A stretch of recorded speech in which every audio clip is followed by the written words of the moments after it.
अध्यात्म विज्ञान कोई धर्म या संप्रदाय नहीं है, ये स्पिरिचुअल साइंस है जो कुदरत के कानून पर आधारित है।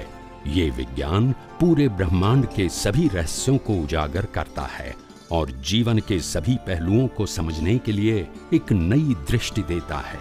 इसी को आर्ट ऑफ विजन कहते हैं, दुनिया को देखने की एक नई दृष्टि, जो अध्यात्म विज्ञानी परम पूज्य स्वामी श्री कमलेशानंद जी के निर्देशन में सनातन सत्य का अनुसंधान कर हमारे जीवन को प्रकाशित करे। जय सच्चिदानंद।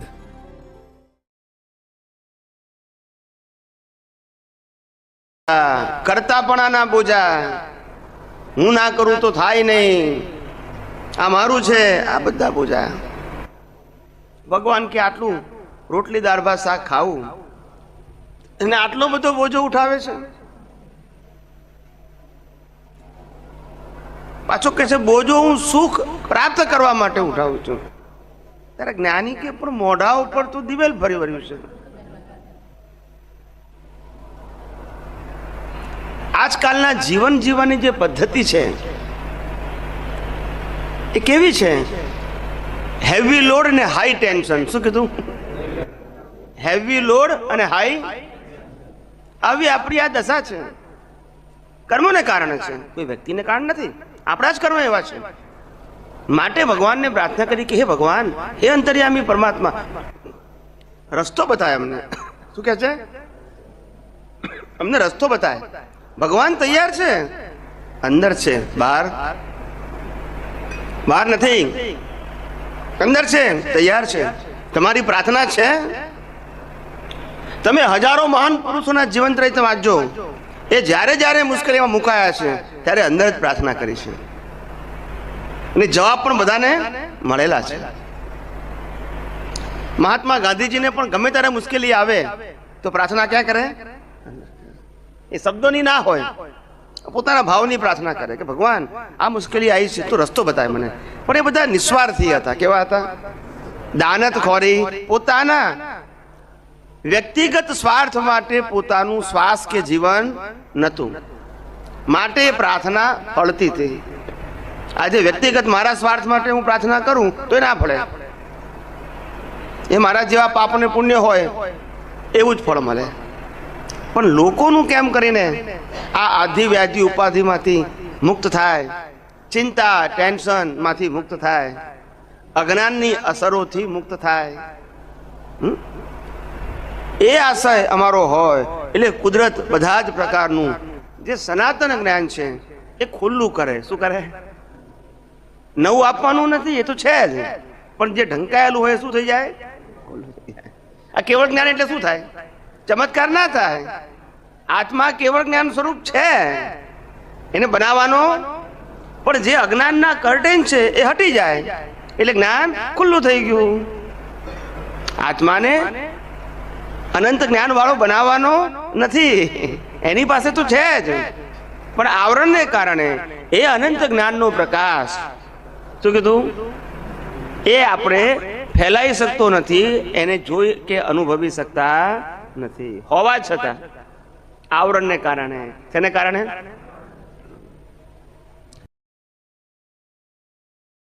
કર્મોના આવરણને માટે કેવળ જ્ઞાન બાધક। એ જ્ઞાનાવરણ, દર્શનાવરણ, મોહની ને અંતરાય કર્મને આધારે એ આવરાયા છે। એટલે આપણે કીધું કે કેવળ જ્ઞાન થાય પછી પણ આ મન વચન કાયાથી ભોગવાતા કર્મો તો એઝ ઇટ ઇઝ હોય। કેવા હોય? એમાં ફેરફાર થાય, જેવા અને જેટલા બાકી હોય એવા ને એટલા હોય જ। એ કેવળ જ્ઞાન એટલે બધા કર્મો ખલાસ થાય નહીં, ખાલી ઘાતી કર્મનો ક્ષય થાય। શું થાય? જ્ઞાનાવરણ, દર્શનાવરણ, મોહની અને અંતરાય કર્મો, અને આ ચાર કર્મોને જૈન પરિભાષામાં ઘાતી કર્મ કહે છે। એ ઘાતી કર્મનો ક્ષય થાય એટલે કેવળ જ્ઞાન થાય। અને નામ કર્મ, ગોત્ર કર્મ, વેદની અને આયુષ્ય કર્મ એ તો બાકી રહ્યા પાછા, પણ એને ને કેવળ જ્ઞાનને કોઈ લેવા દેવા નથી। એટલે જ્ઞાની કહે છે તું મન વચન કાયાથી જે કર્મો ભોગવે છે એ કર્મો કેવળ જ્ઞાનને બાધક કરતા નથી। માટે તું એવું ના માનીશ કે ભગવાન આટલા બધા મુશ્કેલી છે, આટલો મોટો સંસાર છે અને આ સંસારથી હું કેવી રીતે મુક્ત થઈશ, તો કે એના માટે સંસાર નડતો જ નથી. રાજપાટ ને વૈભવ ભોગવતા, સત્તા સંપત્તિ, હજારો રાણીઓ, હજારો નોકર, હજારો સ્ટેટના માલિક હતા, છતાં એ અવતારે કેવળ જ્ઞાન પામીને મોક્ષે ગયા. તો કે આ બધું નડતું નથી, એ એમના પુણ્યથી મળે છે. પણ એમને જે જીવને આ બધી વસ્તુ હોવા છતાં પણ મોક્ષે જઈ શકે છે, કારણ કે આ બધી વસ્તુનો મોહ એમને છે નહીં. ખાલી પુણ્યથી પ્રાપ્ત થયું છે અને પુણ્ય પરવાર એટલે ચાલ્યું જાય. એમને પ્રાપ્ત થાય ત્યારે પણ મોહ નથી અને જાય ત્યારે પણ મોહ નથી. એ નિર્મોહી દશા ને કારણે આ બધી વસ્તુઓ પ્રાપ્ત થવા છતાં પણ અડતી કે નડતી નથી.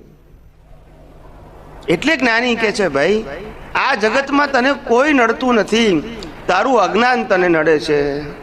શું નડે છે? બીજાનું નહીં, પાછું તારું અજ્ઞાન તને નડે છે, બીજું કોઈ નડવા આવતું નથી. કેટલાક તો જ્યોતિષ કે તમને આ બધા ગ્રહો નડે છે. શું કે છે? બુધ, શનિ, મંગળ, શુક્ર, જે હોય તે 9 ગ્રહો. તારો જ્ઞાની કે છે એકે ગ્રહ કોઈને નડતો, એકે ગ્રહ નથી નડતો. ગ્રહ બધા વિતરાગ છે. કેવા છે? એ રાગદ્વેષ કેવી રીતે કરી શકે? એ લોકો પાસે રાગદ્વેષ કરવાની શક્તિ જ નથી. તો પછી દેવલોકમાં આ શક્તિ હોતી નથી. વિતરાગ છે, એમનો રોલ બજાવે છે. શું કરે છે? એમની જે ડ્યુટી છે એ ડ્યુટી બજાવે છે, પણ વ્યક્તિગત રીતે રાગદ્વેષ કરતા અને કરી શકે એમ પણ નથી.